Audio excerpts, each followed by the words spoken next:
Hello student, welcome to my YouTube channel easy learning. इस video में हम BPCG 175 book का कोर्स कोड है और बुक का नाम है जीवन यापन के लिए मनोविज्ञान। इसकी फर्स्ट यूनिट के इम्पोर्टेंट क्वेश्चन पर डिस्कशन करने वाले हैं। तो गाइज, इसकी फर्स्ट यूनिट का नाम है मनोविज्ञान एवं मन शरीर संबंध। सबसे पहले क्योंकि हम साइकोलॉजी पढ़ रहे हैं, मनोविज्ञान पढ़ना है, तो उसमें हमें ये पता होना चाहिए कि मनोविज्ञान आखिर होता क्या है।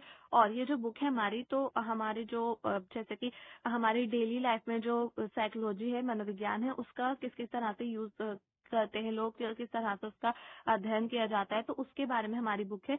तो जो हमारा माइंड होता है उसका हमारे शरीर के साथ क्या क्या रिलेशन होते हैं, इसके बारे में यूनिट में हम पढ़ेंगे। तो सबसे पहले जो हमारा टॉपिक रहेगा वो है ये वाला टॉपिक, वेरी वेरी इंपॉर्टेंट है, मनोविज्ञान की प्रकृति, दायरा और शाखाएं। दायरा यानी कि हम क्षेत्र भी बोल सकते हैं इसको, शाखाएं। तो ये टॉपिक हमारा फर्स्ट हम रहेगा और हम इसमें पढ़ेंगे। सबसे पहले मैं वीडियो स्टार्ट करने से पहले आपसे कहना चाहती हूँ, अगर आपने मेरे चैनल को सब्सक्राइब नहीं किया है तो प्लीज मेरे चैनल को सब्सक्राइब करें, वीडियो को लाइक करें, शेयर करें, और अगर आपको कुछ भी कमेंट्स में पूछना है तो आप मुझसे पूछ सकते हैं। और अगर आपको नोट्स चाहिए तो आप व्हाट्सएप पर कॉन्टेक्ट कर सकते हैं। तो चलिए स्टार्ट करते हैं। ये हमारे परिचय है। इसके बाद मैंने नोट्स बना रखे हैं इस चैप्टर के। तो मैंने रिटर्न में भी नोट्स बनाए हुए हैं और कुछ नोट्स ऐसे हैं जो मैंने रिटर्न में नहीं बनाए हैं, वो बुक में ही मुझे लगा बुक में इम्पोर्टेंट है, तो मैंने बुक से भी ये कराया है। तो जो रिटर्न नोट्स हैं और जो मेरे बुक के हैं वो मैंने इसको एक तरीके से PDF बना लिया है ताकि आप लोगों को कंफ्यूजन ना हो। तो चलिए स्टार्ट करते हैं। फर्स्ट क्वेश्चन है हमारा, मनोविज्ञान क्या है, इसकी प्रकृति की चर्चा करें। इसके और में एक और क्वेश्चन है, मनोविज्ञान का अर्थ तथा परिभाषा देते हुए इसकी प्रकृति का विश्लेषण करें। तो सबसे पहले हम भूमिका देख लेते हैं, क्योंकि जब भी हमारा एग्जाम होता है तो एग्जाम में जब भी क्वेश्चन का आंसर स्टार्ट करते हैं तो भूमिका से आंसर स्टार्ट करना होता है, तभी हमें फुल मार्क्स मिलते हैं। तो भूमिका में रहेगा, मनोविज्ञान या फिर साइकोलॉजी वह विधा है जो कि प्राणी यानी कि मनुष्य या फिर कोई भी प्राणी हो सकता है, जो लोग जैसे कि मनुष्य होगा, उसमें कोई भी जानवर वगैरह हो गए, उन लोगों के बारे में भी उनकी जो मानसिक प्रक्रियाएं हैं, अनुभव है, या फिर उनका जो व्यक्त अव्यक्त व्यवहार है, उनका क्रमबद्ध तथा वैज्ञानिक अध्ययन किया जाता है। मनोविज्ञान जो है उसमें किसी भी व्यक्ति का, किसी भी मनुष्य का, या फिर किसी भी प्राणी का, जानवर हो गए, परिंदे हो गए, तो इन लोगों की जो प्रक्रियाएं होती हैं, मानसिक प्रक्रियाएं होती हैं, वो किस तरह से प्रोसेस करते हैं, उनके जो एक्सपीरियंसेस होते हैं, उनके अनुभव किस तरह से होते हैं, उनका जो बिहेवियर होता है, उसका एक क्रमबद्ध रूप में तथा वैज्ञानिक रूप से जांच पड़ताल करके उसका अध्ययन किया जाता है। अगर कोई व्यक्ति ऐसा कर रहा है तो वो क्यों कर रहा है, इस सब की जांच पड़ताल की जाती है, तो वही मनोविज्ञान होता है। मनोविज्ञान के अंदर ही ये सब किया जाता है। अब मनोविज्ञान में मानव मस्तिष्क एवं व्यवहार का अध्ययन वातावरण के परिप्रेक्ष्य में किया जाता है। यानी कि हमारा जो माइंड होता है वो हमारे वातावरण से प्रेरणा लेता है। हमारे वातावरण में आसपास जो भी चीजें हो रही होती है वो उससे प्रेरित होता है और फिर वो कुछ ना कुछ करता है। उसका बाद में प्रोसेस, हमारा जो माइंड होता है वो प्रोसेस करता है। तो जैसे कि हमारा वातावरण है, एक मैन है, उसके आसपास के वातावरण से वो प्रेरणा लेता है और प्रेरणा लेकर वो कोई व्यवहार करता है। तो वो किस तरह का व्यवहार कर रहा है वातावरण से प्रेरित होकर, तो उस सब चीजों का अध्ययन किया जाता है मनोविज्ञान में। मनोविज्ञान एक ऐसा विज्ञान है जो प्रेक्षणीय व्यवहार का अध्ययन करता है। जो अभी मैंने आपको ऊपर बताया, दूसरी चीजों से या फिर वातावरण से प्रेरणा लेकर जब हमारा माइंड कुछ व्यवहार करता है तो वही हम व्यवहार करते हैं, या फिर हमारा माइंड कुछ प्रोसेस करता है तो वही उसी का अध्ययन मनोविज्ञान के अंदर किया जाता है। इस दृष्टि से मनोविज्ञान को व्यवहार एवं मानसिक प्रक्रियाओं के अध्ययन का विज्ञान भी कहा जाता है। व्यवहार में मानव व्यवहार एवं पशु व्यवहार दोनों आते हैं। तो ये आपको समझ आ गया होगा, मानव व्यवहार के मानव जो होते हैं उनकी जो मानसिक प्रक्रियाएं होती हैं, तो उस सब चीजों का अध्ययन, उन सबकी मानसिक प्रक्रियाएं वो किस तरह का व्यवहार कर रही हैं, इस सब चीजों का अध्ययन मनोविज्ञान में किया जाता है। और व्यवहार जो होता है वो किसी का भी हो सकता है, पशुओं का भी हो सकता है, मानव का भी हो सकता है। तो मनोविज्ञान में दोनों का ही अ, अध्ययन किया जाता है। अब मनोविज्ञान का अर्थ, तो मनोविज्ञान के अर्थ में हम ये देखेंगे कि जो मनोविज्ञान है वो दो शब्दों से मिलकर बना है। पहला शब्द होता है मन, दूसरा शब्द होता है विज्ञान, यानी कि ऐसा विज्ञान जो कि मन और विभिन्न पहलुओं एवं विकारों का अध्ययन किया जाए। जिस विज्ञान के अंदर हमारा जो मन है उसका और हमारे मन से जुड़ी जो चीजें हैं, जो भी विकार हैं, जो भी पहलू हैं, उन सबका अध्ययन किया जाता है, उसी को ही मनोविज्ञान कहते हैं। बहुत इजी लैंग्वेज में मैंने बनाया हुआ है और मैं आपको समझा भी रही हूँ, तो आपको इजीली समझ आ जाएगा। अंग्रेजी में मनोविज्ञान के लिए साइकोलॉजी शब्द का प्रयोग किया जाता है। साइकोलॉजी शब्द ग्रीक शब्द के साइके और लोगोस से मिलकर बना है। साइके यानी आत्मा और लोगोस यानी अध्ययन। तो आप समझ आ गए होगा, साइकोलॉजी का जो शाब्दिक अर्थ है वो है आत्मा का अध्ययन। साइके के आत्मा को कहा जाता है ग्रीक भाषा में, और अध्ययन को लोगोस, लोगोस जो है उसको, उसका मतलब अध्ययन होता है। तो यानी कि आत्मा का अध्ययन, हमारे मन का अध्ययन, वही साइकोलॉजी होता है। अमेरिकन विद्वान विलियम जेम्स ने मनोविज्ञान को दर्शन शास्त्र से मुक्त कर एक स्वतंत्र विधा का रूप दिया, इसलिए विलियम जेम्स को मनोविज्ञान का जनक माना जाता है। तो ये आपके लिए इम्पोर्टेंट हो जाता है, मनोविज्ञान का जनक किसको कहा जाता है? विलियम जेम्स जो है, इन्हें मनोविज्ञान का जनक कहा जाता है, क्योंकि इन्होंने जो पहले मनोविज्ञान जो था वो दर्शन शास्त्र से ही मतलब संबंधित था, तो इन्होंने इसको अलग करके एक अलग विधा का रूप दिया, एक अलग सब्जेक्ट बना दिया। अब हम जल्दी जल्दी मनोविज्ञान की परिभाषा देख लेंगे एंड देन मनोविज्ञान की प्रकृति क्या होती है वो। तो मनोविज्ञान की परिभाषा सबसे पहले, क्योंकि विलियम जेम्स जो मनोविज्ञान के जनक हैं उन्होंने ही इसकी परिभाषा दी है, तो पहले हम इनकी परिभाषा के बारे में देखेंगे इन्होंने क्या दी है मनोविज्ञान की परिभाषा। मनोविज्ञान की सर्वोत्तम परिभाषा ये हो सकती है कि ये चेतना की विभिन्न अवस्थाओं का वर्णन और व्याख्या करता है। चेतना या फिर मन कह सकते हैं, मन की विभिन्न अवस्थाओं का वर्णन और व्याख्या करता है, तो वही मनोविज्ञान है।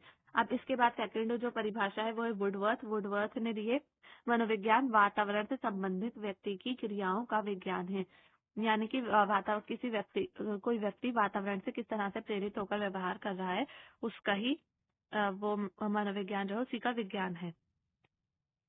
अब ये दो परिभाषा और लिखनी है, आप देख लीजिएगा। वैसे तो 2 या 3 लिखने, 1 या 2 ही से ही आपका क्वेश्चन जो है वो कंप्लीट हो जाएगा। नेक्स्ट टॉपिक है हमारा मनोविज्ञान की प्रकृति। मनोविज्ञान एक विज्ञान है क्योंकि इसकी विषय सामग्री में वे सभी तत्व आते हैं जिनके आधार पर किसी भी विषय को विज्ञान कहा जा सकता है या फिर विज्ञान की श्रेणी में रखा जा सकता है। तो मनोविज्ञान को विज्ञान की श्रेणी में क्यों रखा जाता है या फिर विज्ञान क्यों कहा जाता है? क्योंकि मनोविज्ञान के अंदर जांच पड़ताल करके चीजों को परख कर अच्छे से उसका मतलब कि उसको अच्छे तरीके से परख कर उसकी जांच पड़ताल कर कर उनका अध्ययन किया जाता है, जो आंकड़े होते हैं उनको इकट्ठा किया जाता है, फिर उसके आधार पर एक सोल्यूशन निकाला जाता है। एक तरीका होता है, एक प्रोसेस होता है, उसको किसी भी जो स्टेटमेंट होती है उसको देने का एक तरीका होता है, एक प्रोसेस होता है, उसके बाद ही कोई स्टेटमेंट दी जाती है मनोविज्ञान के अंदर, तो इसलिए ही इसको विज्ञान कहा जाता है। मनोविज्ञान की प्रकृति वैज्ञानिक है क्योंकि मनोविज्ञान में विज्ञान के निम्न तत्व पाए जाते हैं। निम्न तत्व, तो सबसे पहला तत्व इसमें यही आ जाएगा कि इसमें वैज्ञानिक विधियों का प्रयोग किया जाता है। तो वैज्ञानिक विधियां कौन कौन सी होती है जिनका प्रयोग इसमें किया जाता है? किसी भी विषय को विज्ञान तभी कहा जाता है जब उसके अंदर जो है वैज्ञानिक विधियों का प्रयोग हो, यानी कि उसको एक क्रमबद्ध तरीके से विधियों के आधार पर अध्ययन किया जाए, तो उसी को हम विज्ञान कहते हैं, उसी विषय को। तो मनोविज्ञान की समस्याओं का अध्ययन किया जाता है प्रायोगिक विधि, सांख्यिकीय विधि, गणितीय विधि, मनोमितीय विधि आदि का प्रयोग किया जाता है मनोविज्ञान के अंदर। जो भी मनोवैज्ञानिक समस्याएं होती हैं, जैसे कि व्यक्ति होते हैं उनकी समस्याओं का अध्ययन किया जाता है, तो उनका जो समस्याओं का जो अध्ययन किया जाता है वो अलग अलग विधियों के आधार पर किया जाता है।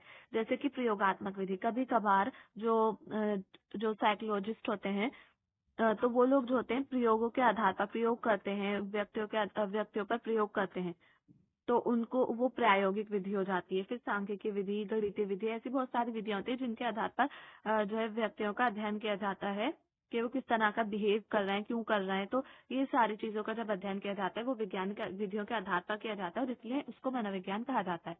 मनोविज्ञान की समस्याओं का अध्ययन वैज्ञानिक विधियों से किए जाने से मनोविज्ञान के विषय सामग्री विज्ञान वैज्ञानिक है तथा ये विषय विज्ञान है।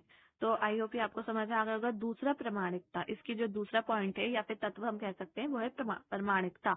किसी भी विषय को विज्ञान मानने का दूसरा मुख्य तत्व प्रमाणिकता है। मनोविज्ञान की विषय सामग्री प्रामाणिक है क्योंकि इसकी समस्याओं का अध्ययन वैज्ञानिक विधियों के द्वारा किया जाता है। प्रामाणिकता, ऑथेंटिसिटी, मतलब कि किसी भी चीज को वैज्ञानिक विधियों के आधार पर जब किसी चीज या किसी समस्या का अध्ययन किया जाना तो मतलब कि वो प्रमाणिक हो गई है, उसकी प्रमाणिकता साबित हो गई है, तो प्रमाणिकता है उसके अंदर, इसलिए इसको वैज्ञानिक कहा जाता है। तीसरा है ऑब्जेक्टिविटी यानी कि वस्तुनिष्ठा। किसी भी विषय को विज्ञान मानने के लिए जरूरी है कि उसमें वस्तुनिष्ठा हो। वस्तुनिष्ठा का मतलब है कि जब किसी समस्या का अध्ययन कई अध्ययनकर्ता कर रहे हों, यानी कि किसी व्यक्ति की एक समस्या है, अब उस समस्या का अध्ययन जब अलग अलग वैज्ञानिक करे, कोई वैज्ञानिक जो है वो अलग निष्कर्ष दे, कोई अलग निष्कर्ष दे, और फिर सारे वैज्ञानिकों के निष्कर्षों को मिलाकर जब एक निष्कर्ष पर पहुंचा जाता है तो वही वस्तुनिष्ठा कहलाती है। अब मैं आपको पढ़ के बता देती हूँ। वस्तुनिष्ठा का मतलब है कि जब किसी समस्या का अध्ययन कई अध्ययनकर्ता कर रहे हैं तथा वे सभी एक ही निष्कर्ष पर पहुंचे तो कहा जा सकता है कि प्राप्त निष्कर्ष वस्तुनिष्ठ है। तो ये आपको समझ में आ गया होगा। मनोविज्ञान की समस्याओं और संबंधित घटनाओं का अध्ययन उनके सामने के रूप में ही किया जाता है एवं अध्ययनकर्ता के परिणाम पर पड़ने वाले प्रभावों को नियंत्रित करके अध्ययन किया जाता है। अध्ययनकर्ता नियंत्रण के लिए कई प्रविधियों का सहारा लेते हैं, अतः मनोविज्ञान की समस्याओं के अध्ययन से जो परिणाम प्राप्त होते हैं वो वस्तुनिष्ठ होते हैं। तो समस्याओं का अध्ययन करने के लिए कई वैज्ञानिक, कई अध्ययनकर्ता अध्ययन करते हैं उन समस्याओं पर, और फिर वो सब अलग अलग निष्कर्ष देते हैं। फिर उसके बाद जब वो मिलकर एक निष्कर्ष पर पहुंचते हैं, उसी को हम वस्तुनिष्ठा कहते हैं। और उनका जो परिणाम होता है वो उनको समान परिणाम जब प्राप्त होते हैं, समस्याओं का अध्ययन करने के बाद उनको जब पता चलता है कि उसका क्या सल्यूशन है, उसके कारण क्या है, और उनको उसके परिणाम मिल जाते हैं, तो वही वस्तुनिष्ठा होती है। अब है भविष्यवाणी की योग्यता। तो जो मनोविज्ञान होता है उसके अंदर भविष्यवाणी की योग्यता भी होती है। भविष्यवाणी की योग्यता अभी हम देख लेते हैं क्या है ये। किसी भी विषय को विज्ञान मानने के लिए उसमें भविष्यवाणी की योग्यता का होना जरूरी है। इसका मतलब है कि किसी भी व्यक्ति के व्यवहार का अध्ययन करने के आधार पर ये बताना कि भविष्य में उसका व्यवहार कैसा होगा। जो साइकोलॉजिस्ट होते हैं वो लोग किसी व्यक्ति पर अगर अध्ययन करते हैं, जैसे कि किसी भी व्यक्ति पर रिसर्च हो रही है, उस पर रिसर्च की जाती है और फिर रिसर्च करने के बाद ये बताया जाता है कि जो मतलब कि भविष्य में उसका व्यवहार कैसा होगा। जब किसी भी विषय पर ऐसी चीज आ जाए जैसे कि भविष्य में उसकी प्रिडिक्शन हो जाए तो वो जो हो जाता है वो मनोविज्ञान के अंदर होता है। तो मनोविज्ञान का ये एक तत्व है। ये भविष्यवाणी तभी की जा सकती है जब अध्ययन पूरी तरह वैज्ञानिक हो। तो ये आई होप समझ में आ गया होगा। भविष्यवाणी कोई भी इंसान किसी की तभी करता है जब उसको अच्छे से उसने जांच पड़ताल कर ली हो, वैज्ञानिक विधियों के आधार पर ही उसकी एक तरह से आपको दी जाती है प्रिडिक्शन। मनोविज्ञान की समस्याओं का अध्ययन वैज्ञानिक विधियों द्वारा किए जाने से इन अध्ययनों के आधार पर भविष्यवाणी भी की जा सकती है। अब 5वां पॉइंट है यहाँ पे तत्व सार्वभौमिकता। किसी भी विषय को विज्ञान तभी माना जा सकता है जब उसके सिद्धांत तथा नियम सार्वभौमिक हो। यदि किसी विषय के सिद्धांतों व नियमों का अध्ययन वैज्ञानिक विधियों द्वारा किया जाता है तथा वे सिद्धांत व नियम प्रामाणिक, वस्तुनिष्ठ और भविष्यवाणी करने की क्षमता रखते हैं तो वे सार्वभौमिक होते हैं। तो कोई भी विषय है उसको विज्ञान कब तभी कहा जाएगा जब वो सार्वभौमिक होता है। मतलब उसको जैसे कि कहीं पर एक जगह पर उसकी जो एक जगह पर कुछ और सिद्धांत है, कोई और थ्योरी दी जा रही है, कहीं पर कोई और थ्योरी दी जा रही है। जब ऐसा होता है तो उसको विज्ञान नहीं कहा जाता। जब हर जगह पर पूरे वर्ल्ड में हर जो साइकोलॉजिस्ट है वो एक चीज के लिए एक ही थ्योरी देंगे तो वही हमारा वो हो जाएगा, सार्वभौमिक हो जाएगा। तो जब किसी भी नियम के प्रमाणिक होते हैं, नियम वस्तुनिष्ठा होती है, किसी भी विषय में भविष्यवाणी करने की क्षमता होती है, तो उसी को ही वो जो विषय होता है वो सार्वभौमिक हो जाता है। अब इसके बाद हमारी वीडियो काफी ज्यादा लेंदी हो गई, ये टॉपिक हम नेक्स्ट वीडियो में लेंगे। तो आई होप आपको ये वीडियो पसंद आई होगी। प्लीज आप वीडियो को लाइक करें, शेयर करें, चैनल को सब्सक्राइब करना ना भूलें। थैंक्स।